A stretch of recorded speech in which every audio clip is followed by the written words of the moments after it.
복된 주일입니다. 여러분에게 하나님의 크신 은혜가 임하기를 주님의 이름으로 축원합니다. 네. 우리가 은혜 받기 전에 중요한 것은 하나님께 예배를 드리는 거죠. 하나님께 찬양과 경배를 드리러 온 것입니다. 그러니까 먼저는 하나님을 예배하는 게 먼저고, 그 다음에 경배를 받으신 하나님이 우리에게 충만한 은혜를 부어주시는 것입니다. 오늘은 끝까지 사랑하시는 이유라, 끝까지 사랑하시는 이유라 라는 제목으로 말씀을 나누도록 하겠습니다. 저는 이제 목회자인데요, 목회자도 신앙생활을 하죠. 신앙생활을 하면 할수록 느껴지는 것들은 무엇이 있냐면, 시간이 지나면 지날수록, 목회를 하면 할수록 내가 참 죄인이구나 하는 걸 느껴지게 되고, 또 뼈에 깊이 사무치게 됩니다. 제가 그렇다고 해서 죄를 많이 져서 죄인이다, 그런 의미는 아니에요. 예수 믿기 전보다 훨씬 더 죄를 안 짓고, 또 평신도일 때보다는 더 거룩해졌고, 전도사일 때보다도 더 거룩해졌고, 제가 스스로 봐도 사람다워졌고 인간다워졌고 괜찮아진 것 같은데, 마음 심중에는 더 깊이 뼈저리게 느끼는 것은 내가 깊은 죄인이구나 라는 걸 깨닫게 된다는 것입니다. 그것은 죄를 지어서 죄인이 아니라 본성적으로 죄인임을 더 자각하게 되는 것입니다. 그렇기 때문에 세상을 살아가고 목회를 할 때에 하나님의 은혜가 아니면, 하나님의 능력이 아니면 나는 아무것도 할 수 없는 존재구나, 그렇게 된다는 거죠. 예수 믿지 않는 사람들의 특징은 자신이 모든 것을 할 수 있다고 생각하고 자신은 죄인이 아니라고 생각한다는 것입니다. 그것이 가장 큰 문제점이죠. 그래서 신앙생활의 출발점은 내가 죄인임을 인정하느냐라는 것이고, 그리고 신앙생활이 성숙됐다는 것은 내가 정말 죄인 중에 괴수구나라는 것을 깊이 자각해 나가는 과정입니다. 그래서 아주 큰 목사님들, 위대한 사람들은 참 몸부림치죠. 자신의 죄성에 대해서 몸부림치는데, 신앙생활 별로 시작해 보지 않은 사람은 내가 다 이루었다, 내가 참 완전해지고 있다, 이렇게 생각을 하게 되는 것이 차이점인 것 같습니다. 제자들 중에, 12제자들 중에 생각나는 사람이 베드로와 유다가 있습니다. 이 두 사람이 가끔 생각나요. 사도 중에는 베드로와 사도 바울이 좀 비교가 되고, 제자 중에는 베드로와 유다가 비교가 됩니다. 그들은 다 12제자였죠. 12제자였는데 참 미숙했습니다. 참 미숙한 제자였고, 또 베드로는 약간 무식했죠. 그러니까 공부를 좀 못했기 때문에 학문적인 깊이가 조금 없었습니다. 그러나 세상 사는 수완은 좋았죠. 그래서 어부를 통해서 먹고 살 수 있었고 기술이 능한 자였습니다. 그에 반해 이 가룟 유다는 회개를 잘했습니다. 공부를 많이 해가지고 회개를 잘했어요. 그래서 예수님의 그런 제자들의 회계 장부를 맡았고, 돈통을 관리했고, 그래서 이렇게 총무 역할도 하고 회계 역할도 했었습니다. 이 사람은 참 회계하면 돈을 참 많이 벌었을 사람인 것 같습니다. 그런데 결과는 다르죠. 12제자 중에 가룟 유다는 결국에는 스스로 생을 마감하게 되는 그런 결과를 가지고 왔고, 똑같이 그렇게 미숙한 제자였지만 베드로는 아주 큰 사도가 되어서 교회를 세우게 되는 그런 큰 역할을 맡게 되었습니다. 가룟 유다는 은 30냥에 예수님을 팔아먹은 죄인이었습니다. 그러나 베드로도 만만치 않죠. 베드로는 십자가에 못 박힐 때에 대제사장의 집에 끌려가서 고초를 받을 때에 멀찍이 불을 쬐면서 어떤 계집아이, 어린아이가 당신도 저 사람과 한 통속이라고 얘기를 했을 때에 3번씩이나 부인하는, 예수님을 부인하는 죄를 저질렀습니다. 거짓말 조금 하고 아니면 3번 부인하는 것이 큰 대수인가 생각하지만 아니죠. 예수님을 어느 자리에서든지 부인하는 것은 하나님이 하늘에서도 나를 부인한다고 분명히 기록되어 있습니다. 그렇기 때문에 작은 일에도 예수님을 부인하는 것은 큰 죄가 아닐 수 없습니다. 예수님을 팔아먹은 죄나 예수님을 부인하는 죄나 동일하게 큰 죄임이 분명합니다. 우리는 가끔 욕하죠. 아이고, 또 옛날에 그 신사참배에 절하고 했던 사람들, 그 사람들 일본 황제를 숭배하고 우상 숭배한 게 아니냐 했지만, 우리도 그 자리에 가면 여기에 그렇게 많은 사람이 남아있지 못합니다. 저도 만약 그 자리에 가서 신사참배할 것이냐 어쩌 하냐면은 고문당하고 막 칼에 찔리고 온갖 모욕당하면 어떻게 될지 몰라요. 그런 거죠. 그러니까 인간은 다 50보 100보입니다. 나는 안 그럴 것이다 하지만 나를 믿을 수 없어요. 내 마음을 믿을 수 없어요. 나는 오늘 또 행복하게 살아갈 것이다 했는데 순간 어떤 사람이 다른 말을 하면 기분이 확 나빠져 가지고 하루를 기분 나쁘게 살고 하루를 말을 험하게 하고 사는 때가 얼마나 많습니까? 은혜 받고 나가다가 어떤 사람이 차를 조금 가로막고 1분 늦게 빼면 여전히 은혜는 어디 가고 똑같은 다 50보 100보 별반 다를 게 없는 사람으로 동일하게 돌아오지 않습니까? 그런 걸 보면 내 마음과 내 상태는 잘 믿을 수가 없는 거죠. 그러니까 베드로와 가룟 유다에게는 큰 차이점이 인간적으로는 없다고 그렇게 보여집니다. 그러면 이 베드로는 어떻게 해서 예수님을 끝까지 따랐고 그리고 또 예수님의 큰 사도가 예수님이 정하시는 큰 사도가 되었고 위대한 사람이 되었나? 어쩌다가 유다는 그런 비슷한 상황에서 나락으로 떨어질 수밖에 없는가? 베드로가 의지가 강한가? 인간의 의지가 그렇게 강한가? 그러면 예수님을 부인한다고 하고 고향으로 가서 다시 물고기를 잡는 그런 의지로 예수님을 다시 따를 수 있었던가? 어떤 사람은 의지가 강하고 어떤 사람은 의지가 약한가? 어떤 사람은 머리가 좋고 어떤 사람은 머리가 나빠가지고 예수님을 떠나기도 하고 예수님을 다시 찾기도 하고 그런가? 그렇게 생각해 보면 공통점을 찾을 수가 없는 거예요. 제가 목회를 해보고 어떤 사람들은 교회를 떠나기도 하고 어떤 사람들은 교회를 돌아오기도 하고 어떤 사람들은 어려운 중에도 교회를 붙어 있는데 그 사람들 차이에서 별 큰 차이점을 발견하지 못한다는 것을 볼 수 있습니다. 좀 더 눈을 돌려보면 그러면 우리는 기독교인이라고 해서 좀 더 나은가? 그런 거죠. 세상에 나아가서 무지하게 사람들을 모아놓고 누가 더 착한가를 봤을 때 기독교인이 압도적으로 착할 수 있나? 조금 더 착할 수 있긴 한 것 같아요. 그러나 압도적으로 공의롭고 정의롭고 착하고 의인이다 이러기는 참 힘든 것 같은 생각이 듭니다. 저희 목사지만 목사도 항상 거룩하고 항상 의로운 말만 하고 항상 모든 사람을 격려해 주는 말만 하고 그런 것 같지 않아요. 좀 지혜가 필요하고 그럴 때도 있죠. 우리 집에는 그 아이가 셋이 있는데 큰아이가 중3입니다. 중3이니까 약간 사춘기 비슷한 그런 거를 보이기도 하고 그래요. 그래서 어떤 때는 문을 자기 방에 들어오지 마 하고 문을 걸어 잠 겁니다. 그러면 열쇠 따고 들어가 가지고 잡아 끌어내 가지고 바깥으로 내밀면서 여기는 아빠 집이니까 들어오지 마. 그러면은 당장 고개 숙이고 들어옵니다. 아빠 잘못했어요. 집에만 들어오게 해주세요. 다시는 문을 잠지 않습니다. 그러니까 항상 아들아 너는 아빠가 사랑한단다 그렇게 가지고 되는 게 아닌 것 같아요. 조금 약간 그렇게 지혜롭게 하면 되죠. 그러니까 항상 입에서 항상 행동이 목사라고 해서 항상 모든 것이 거룩하게 된다 그런 건 아닌 것 같습니다. 그럼에도 불구하고 베드로와 유다의 차이점에서 베드로를 끝까지 주님이 사랑하신 이유가 성경을 묵상하다 몇 가지 발견했습니다. 그것은 첫 번째는 한번 따라해 볼까요? 하나님이 택하셨기 때문이다. 하나님이 먼저 우리를 택하셨다는 불변성의 그 원인이 있습니다.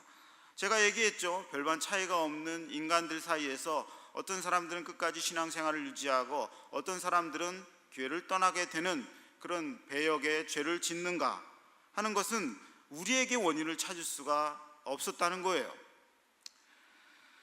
인간들에게서 나오는 일들은 우리가 알다시피 그렇게 선하지 못합니다. 그냥 놔두기만 해도 항상 죄를 짓는 거예요. 우리가 기도를 하죠. 기도를 하는데 우리의 기도가 항상 선한가요? 여러분 어떻게 확신할 수 있습니까? 확신할 수 없어요. 우리에서 나오는 모든 기도 제목들이 항상 거룩하고 선하다 그럴 수는 없어요. 그 안에는 많은 죄들이 지어지는 기도들이 있습니다.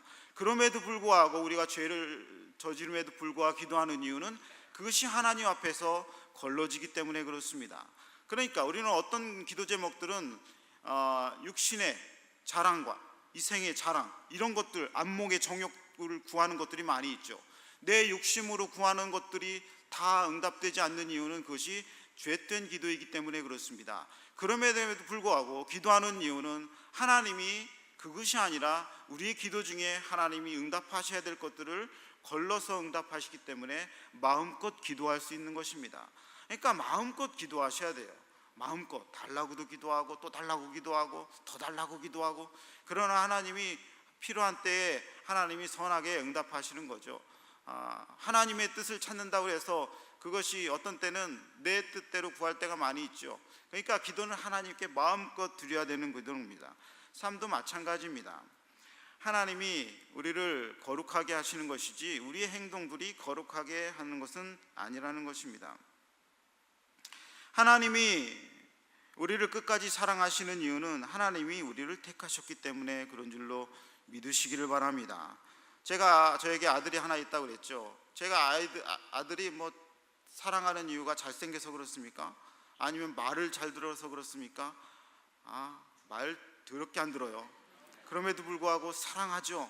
사랑하고 축복하는 이유는 제 아들이기 때문에 그러지, 다른 옆집 아이를 제가 사랑하거나 축복하거나 시음하게 안아주거나 그러지 못합니다. 그러나 우리 아이들은 조금 말을 안 들고 공부도 좀 못해도 아들이기 때문에 제가 끝까지 사랑하고 끝까지 용돈 주고 끝까지 책임지고 그러는 거죠. 여러분이 끝까지 신앙생활을 할 수 있는 이유는 하나님이 선택하셨기 때문에 그렇습니다. 끝까지 견인하는 이유는 우리에게 원인이 있는 것이 아니라 하나님이 성품에 있는 거예요. 하나님이 당신의 아들을 삼으셨기 때문에 그렇습니다. 하나님은 창세전에 택하신 우리들을 끝까지 지키시고 보호하신다는 그 불변성이 신뢰할 만한 것입니다. 우리 안에서 나오는 것들은, 우리의 믿음과 우리의 기도와 우리의 고백들은 너무나도 불완전하기 때문에 그것에 기대를 할 수가 없어요. 내가 말하는 맹세에 기대를 할 수가 없어요. 내가 결심하는 그 결심에 내가 기대를 할 수가 없어요. 월드컵 저는 어제 보고 싶었는데 도저히 볼 수가 없어요.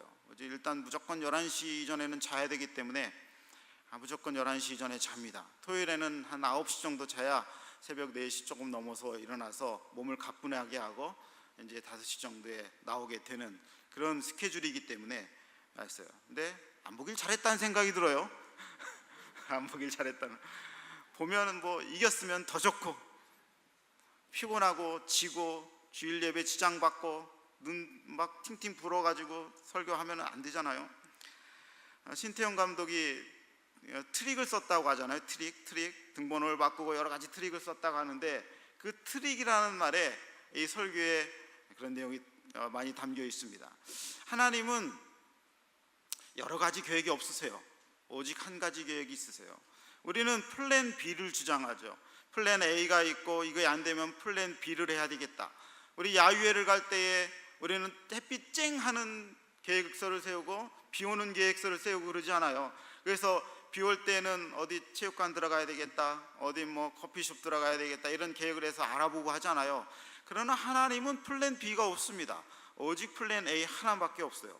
왜냐하면 인간의 계획은 불완전하고 인간의 계획은 망칠 가능성이 많지만, 하나님은 당신이 택하신 그 계획이 끝까지 이뤄나가는 한 가지 계획밖에 없다는 것입니다. 만약에 저에게 예수를 믿으면 플랜 A를 적용하고 예수를 믿지 않을 것 같으면 플랜 B를 적용하는 것이 아니라, 하나님은 저를 향한 완전한 한 계획만 갖고 있는 줄로 믿으시기를 바랍니다.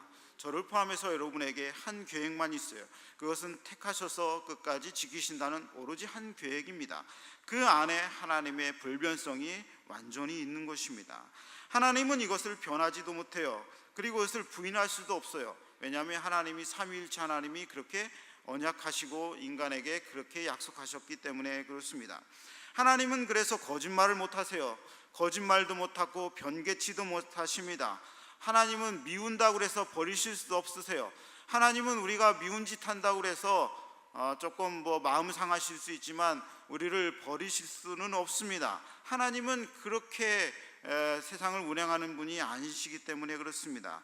이것이 우리에게는 영원한 신뢰성이 되는 것입니다. 하나님이 믿을 만하시다는 분은 우리에게는 얼마나 큰 은혜인지는 모릅니다. 이런 은혜가 우리에게 있다는 것은 참으로 놀라운 일이 아닐 수 없습니다. 어떤 사람은 어려움 가운데서도 끝까지 하나님을 붙들고, 어떤 사람은 잠깐만 어려움이 오면 금방 하나님을 부인하는 이유는 그 사람이 믿음이 강해서가 아니라 하나님이 먼저 우리를 택하셨기 때문에 그런다는 사실을 기억하셔야 됩니다. 한번 택하신 것은 영원히 변하지는 않는 하나님의 사랑이라는 것이죠. 두 번째, 왜 베드로는 끝까지 위대한 사도가 되었고 또 우리들은 왜 끝까지 신앙을 지킬 수가 있는가? 첫 번째는 하나님이 택하셨다는 플랜 A만 있다라고 하는 그런 원리이고, 두 번째는 따라합시다. 예수님의 끊임없는 중보기도 때문이다. 한번 읽어볼까요? 한번 성경을 한번 읽어보겠습니다. 31절 한번 읽어봅니다. 31절 읽어봅니다. 시몬아 시몬아 보라, 사단이 밀가루하려고 너희를 청구하였으나 까부르듯, 이게 발음이 안 되네요. 밀가부르듯 사단이 우리를 어떻게 해요? 밀가루르듯. 이게 발음이 잘 안 되네요. 이게 뭐예요? 저는 이제 시골에서 어렸을 때 커가지고 이게 체에 쳐서 밀 까부르는 걸 알아요. 여기다 밀을 올려놓으면은 이렇게 하지, 이렇게 하면은 알곡이 떨어지고 뭐예요? 껍데기는 확 날아가고, 바람이 안 불면 입으로 훅 불면은 껍데기는 날아가고 알곡만 뚝 떨어지죠. 밀 까부르듯 한다. 사단이 키에 놓고 그리고 우리를 갖고 논다는 얘기예요. 우리는 그런 존재인데 세상에서 참 사단에게 늘 농락당할 수밖에 없는 연약한 인간이라는 거죠. 우리는 사단에게 속수무책으로 당할 수밖에 없습니다. 그래서 어떤 사람에게 시험과 고난과 고통을 조금 주기만 하면, 사단이 주기만 하면 인간은 금방 약하기 때문에 금방 세상으로 나가고 금방 떨어져 버릴 수밖에 없습니다. 그런데 우리는 이제 웬만큼 시험에 와서는 믿음이 떨어지지 않잖아요. 아무리 큰 어려움이 와도 조금 마음 흔들리고 동공이 조금 울리고 눈물이 조금 찔끔 나고 대성통곡하는 정도로 끝나지, 하나님을 다시 찾게 되는 이유는 왜 그렇습니까? 32절 한번 읽어봅니다. 32절 읽어봅니다. 그러나 내가 너를 위하여 내 믿음이 떨어지지 않기를 기도하였노니. 그렇게 거기까지만 읽겠습니다. 누구를 위해서요? 너희를 위하여. 왜요? 내 믿음이 떨어지지 않기를 어떻게 해요? 기도하였노니. 이것을 보고 예수님의 중보기도라고 얘기를 하는 것입니다. 우리의 기도는 서로 간에 도고 기도를 하죠. 그러나 이 중보기도는 예수님이 우리를 위한 기도입니다. 사단의 힘이 얼마나 센지 우리는 감당하기 힘들죠. 열왕기하 19장에 보면 아수르 왕 사네립이 히스기야 왕을 공격했습니다. 편지를 보내가지고 조롱을 했죠. 그러니까 힘없는 히스기야 왕이 그 사네립이 보낸 편지를 가지고 제단 위에 놓고 기도합니다. 그러자 하나님이 응답하셨습니다. 그래서 그 다음 날, 기도한 그 다음 날 밤에 여호와의 사자가 나타나서 하나님의 일을 하는데, 열왕기하 19장 35절에 어떻게 기록되어 있냐면, 아수르 진영에서 군사 18만 5천을 친지라 아침에 일찍이 일어나 보니 다 송장이 되었더라. 여호와의 사자, 하나님의 사자, 천사 한 명이 내려와서 아수르 군대를 쳤는데 군사 18만 5천 명이 다 송장이 한순간에 된 거예요. 얼마나 천사의 힘이 있습니까? 그런데 이 천사가 타락한 게 누구예요? 루시퍼, 사단이죠. 그러니까 천사가 타락한 루시퍼가 세상을 지금 다스리고 그리고 하나님과 대적하고 있어서, 그리고 예수 믿는 사람들을 공격하는데, 이 루시퍼가 한 천사만 보내기만 하면, 한 사단만 보내기만 하면 18만 5천 명이 그날부로 다 송장이 되는 엄청난 권세를 갖고 힘을 갖고 있는 사단이 있는데도 불구하고 결코 우리가 시험에서 떨어지지 않는 이유가 왜냐고요? 그것은 예수님의 중보기도 때문이라는 거예요. 내가 기도해가지고 내가 시험을 이기는 것은 제가 볼 때는 가당치 않은 얘기라고 생각을 합니다. 제 기도 때문에 제가 좀 믿음에 있는 말 한두 말 가지고 그 루시퍼가 부리는 사단 귀신들을 다 이길 수 있다고요? 그러지 않습니다. 예수님이 끊임없이 하나님의 보좌 우편에서 우리를 위해서 중보기도 하기 때문에 우리는 사단에게 지지 않는 줄로 믿습니다. 시몬아 시몬아 보라, 사단이 밀가부르듯 하려고 너희를 정구하였으나. 예수님의 중보 기도가 아니면 사단에게 우리는 영원히 농락당할 수밖에 없습니다. 참 대단하죠. 예수님이 우리를 위해서 기도하시는 것입니다. 예수님이 십자가에 우리를 위해서 못 박히신 것도 위대하지만 이 시간조차도 우리를 위해서 예수님이 우리를 위해서 기도하신다는 것은 더 놀라운 일이 아닐 수 없습니다. 43절 한번 읽어볼까요? 43절 42절부터 43절 읽어보겠습니다. 가라스되 아버지여, 만일 아버지의 뜻이거든 이 잔을 내게서 옮기시옵소서. 그러나 내 원대로 마옵시고 아버지의 원대로 되기를 원하나이다 하시니. 무슨 얘기예요? 예수님이 기도하실 때에 아버지의 뜻대로 해달라고 42절에 기도합니다. 그러자 43절에 읽어봅니다. 사자가 하늘로부터 예수께 나타나 쉼을 돕더라. 그죠? 예수님이 기도하시자 하늘에서 누가 내려와요? 사자가 내려와요. 예수님이 기도하시자 하늘에서 사자가 내려와서 예수님을 기도를 도와줍니다. 이게 모형으로 보여주신 거죠. 예수님이 우리를 위해서 기도하면 여러분에게 뭐가 내려와요? 하나님의 사자가 내려와서 여러분을 도와주신다는 거예요. 그러니 어떻게 우리가 기도를 안 할 수가 있습니까? 기도 안 하고 예수님을 의지하지 않고 세상의 사단 권세를 이긴다는 것은 전혀 불가능한 일입니다. 완전히 불가능한 일입니다.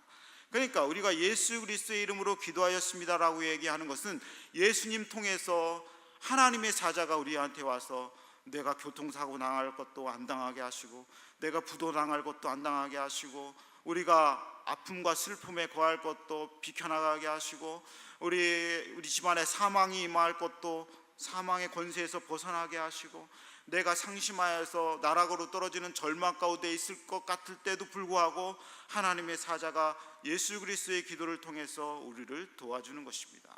그렇기 때문에 여러분이 어려움과 시험과 고통을 당해도 끝까지 신앙생활을 할 수 있는 줄로 믿으시기를 주님의 이름으로 축원합니다.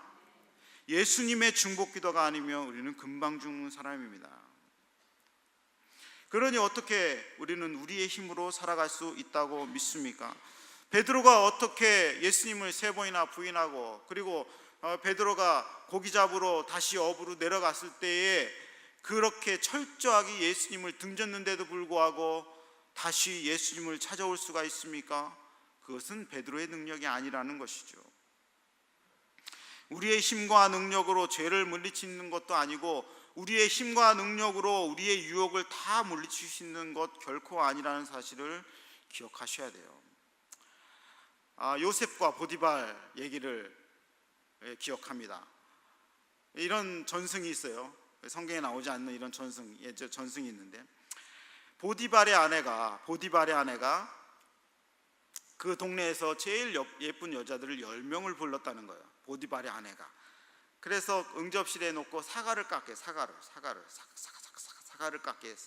사과를 깎고 있는데 그 순간에 요셉이 문을 열고 딱 들어온 거예요. 문을 열고 딱 들어오니까 사과를 깎던 그 여자들이 한순간에 손가락을 싹 뱉다. 그런 전승이 있습니다. 손가락을 싹 뱉은 거예요. 10명의 예쁜 여자들이 요셉을 보고 그렇게 했다. 그러면서 이 보디발이 그랬죠. 너희는 요셉을 한 번만 보고도 그러느냐? 난 매일 본단다. 그렇게 얘기했다는 이 보디발 아내의 전승이 있습니다.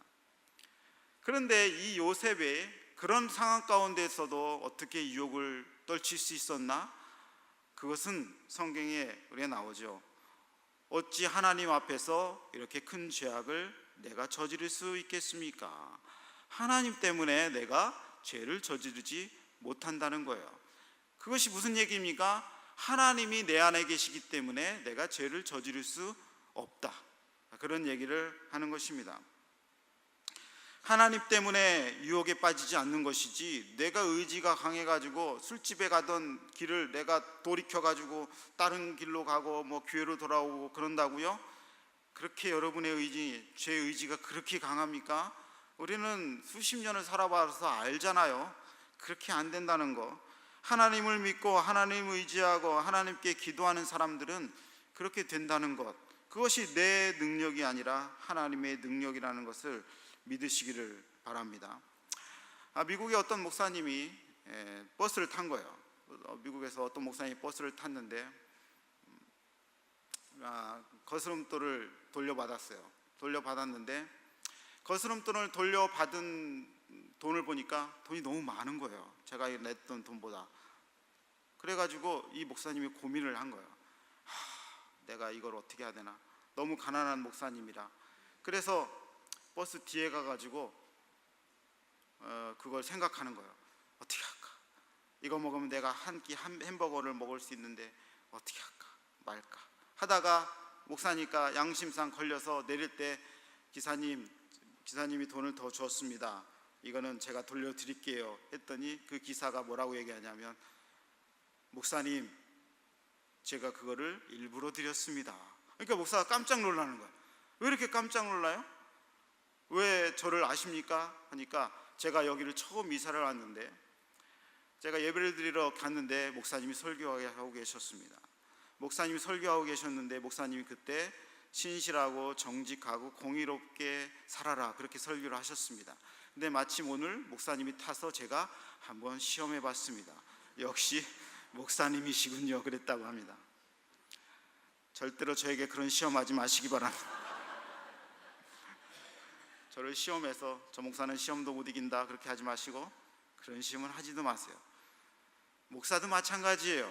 시험을 이길 수 있는 이유는 하나님이 함께 하셔서 그러지, 그 사람에게는 항상 죄성이 있고 항상 갈등이 있고 항상 그런 번민이 있는 것입니다. 베드로도 이 약한 여자아이의 말에 무너지지 않았습니까? 예수님의 중보 기도는 그리고 확실한 효력을 냅니다. 우리의 기도는 응답되지 않을 때가 너무 많아요.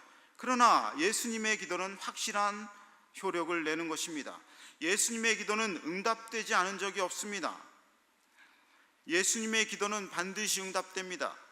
예수님이 우리를 향한 끊임없는 사랑의 기도는 반드시 우리를 응답게 하셔서 끝까지 하나님의 사랑으로 붙들어 주시는 것입니다. 요한복음 17장 15절에 예수님이 이렇게 기도를 하셨습니다. 내가 비옵는 것은 저희를 세상에 데려가시기 위함이 아니요 오직 악에 빠지지 않게 보존하시기를 위함이니이다. 예수님이 세상에 우리를 데려가시기 위해서 기도하는 것이 아니라 그 기도를 하면 우리를 데려갈 수밖에 없기 때문에 예수님은 그 기도를 하지 않고 우리를 보존하기 위해서 예수님이 기도하신다는 겁니다. 그렇기 때문에 우리의 영혼과 생명과 육신과 우리의 삶의 모든 것이 보존된다는 것입니다. 예수님이 우리를 위해서 기도하시니 어찌 응답이 안 될 수가 있습니까? 왜냐하면 예수님은 하나님이시고 예수님은 삼위일체 하나님이시기 때문에 당신의 기도는 당신이 응답을 반드시 주시는 것입니다.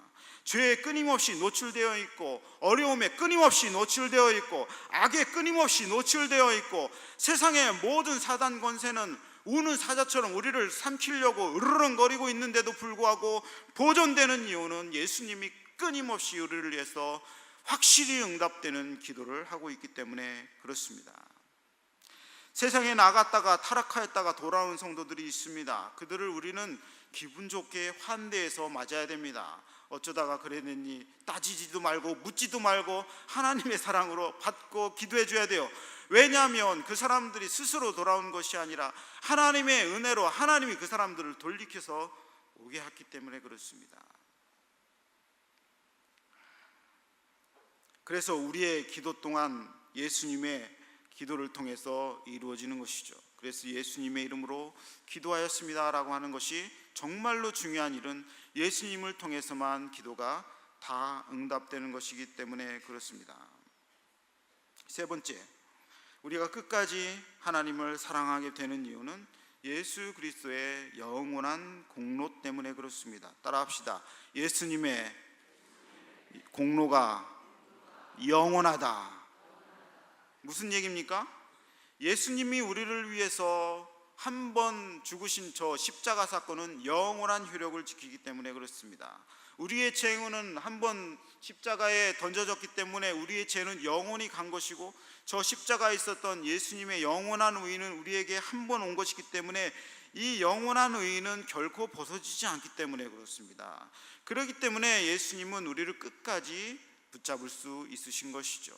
만약 이것이 우리의 의여서 우리가 입혀지고 우리의 행실로 된 것이라면 얼마든지 하나님이 벗겨내실 수 있습니다. 사단이 얼마든지 벗겨낼 수 있어요. 그러나 하나님이 입혀주신 완전한 의는 결코 그 안 어느 누구도, 그 어떤 사람과 권세와 어떤 영물도 우리를 그 의를 벗겨낼 수 없다는 것입니다. 이것을 믿으시기를 주님의 이름으로 축원합니다. 그것은 그리스도의 의이기 때문에 그렇습니다. 그리스도의 의에 오시기 때문에 그리스도가 입혀주신 옷을 함부로 누구가, 그 어느 누구도 벗길 수 없는 거예요. 그래서 우리 안에 보이지 않는 이 의의 하얀 외투가 영원히 우리 안에 입혀져 있는 것입니다. 우리가 좀 넘어져도 입혀져 있고, 죄를 지어도 입혀져 있고, 유혹에 넘어가도 입혀져 있고, 그렇게 되는 것이죠. 의의 옷이 입혀져 있다는 영원한 증거가 무엇입니까? 그것은 성령의 내주하심이에요. 성령이 우리 안에 계시다는 우리의 이 믿음이 성령을 통해서 나오고, 그것이 우리의 그리스도의 옷이 입혀졌다는 것을 확신하게 하는 것입니다. 에베소서 1장 13절에 그 안에서 너희도 진리의 말씀 곧 너희의 구원의 복음을 듣고 그 안에서 또한 믿어 약속의 성령으로 인치심을 받았으니, 성령이 주장하시고 예수 그리스도의 의에 옷이 입혀져 있는 사람들이 어떻게 우리가 예수님을 끝까지 사랑하지 않을 수가 있겠습니까? 아멘이십니까? 엄청난 사실입니다. 하나님은 한 번 사랑한 사람들을 끝까지 사랑하십니다. 그것이 우리에게 원인이 있는 것이 아닙니다. 한 번 사랑하신 사람은 영원한 천국에 이르기까지 우리와 영원히 함께 하십니다. 그러므로 우리는 현재도 천국이요 미래는 더 큰 영원한 천국입니다. 결론을 맺도록 하겠습니다. 결론을 삼아서 중요한 질문이 하나 있습니다. 그것은 어떤 사람들에게는 이 설교가 공허하기 때문에 그렇습니다. 아이고 목사님이 그게 무슨 말 하는지 알아들을 수가 없어요. 아이고 목사님 그 말이 사실인가요? 진실인가요? 거짓말인가요? 제가 알아들을 수가 없네요. 어떤 사람들에게는 예수 그리스도를 믿으셔야 된다라고 하는 질문이 가장 중요한 질문이 되기 때문입니다. 이 시간 아침에 질문하겠습니다. 여러분은 구원받으셨습니까? 아멘. 구원받으신 분들은 이 설교가 엄청난 귀한 설교가 됩니다. 그러나 구원받지 못한 사람은 이해할 수 없는 설교가 될 것입니다. 왜냐하면 하나님은 당신이 택하신 사람에게만 이 약속을 주셨기 때문에 그렇습니다. 하나님은 오직 그리스도 안에서 구원받은 사람들에게만 이 설교가 적용될 수 있기 때문에 그렇습니다. 예수를 믿지 않는 사람들에게는 이런 설교가 적용이 되지는 않습니다. 그분들은 예수 그리스도를 믿어야 되는 것입니다. 예수 그리스도를 믿어야 하나님이 끝까지 사랑하는 은혜를 경험할 수가 있는 것입니다. 가룟 유다는 예수 그리스도를 온전히 믿지 않았고 택함을 받지 못하였기 때문에 나락으로 떨어지고 하나님의 사랑을 받지 못했습니다. 그러나 누구든지 예수 그리스도를 믿어서 그분들이 하나님의 의의 옷을 입기만 하면 사단은 우리를 결코 넘어뜨릴 수도 없고 무너뜨릴 수도 없고 빼앗아 갈 수도 없고, 우리는 유혹에도 넘어져도 하나님이 끝까지 사랑하실 것이고, 우리는 죄를 지어도 하나님께 다시 돌아올 수 있게 될 것이고, 우리는 망해도 다시 일어날 것이고, 우리는 어려움 가운데서도 하나님을 찾게 될 것이고, 그것이 우리에게 원인이 있는 것이 아니라 하나님이 택하시고, 그리고 예수 그리스도께서 중보하시고, 그리고 예수 그리스도의 의의 옷을 입은 우리를 성령께서 계속 주장하시기 때문에, 지독한 하나님의 사랑 때문에 우리는 영원히 하나님의 사랑을 받을 수 있는 것입니다. 진짜 지독한 하나님의 사랑이죠. 진짜 지독한 하나님의 사랑이죠. 인간의 지독한 사랑은 시크릿 마더처럼 결말이 우울하고 아주 비참하게 끝나지만, 지독한 하나님의 사랑은 영원히 우리에게 은혜만 되는 것입니다. 하나님이 한 번 사랑하셨습니까? 따라합시다. 하나님이 나를 사랑하신다. 그러므로 끝까지 믿음을 지킬 수 있을 것이다. 이것을 믿으시기를 주님의 이름으로 축원합니다. 아멘.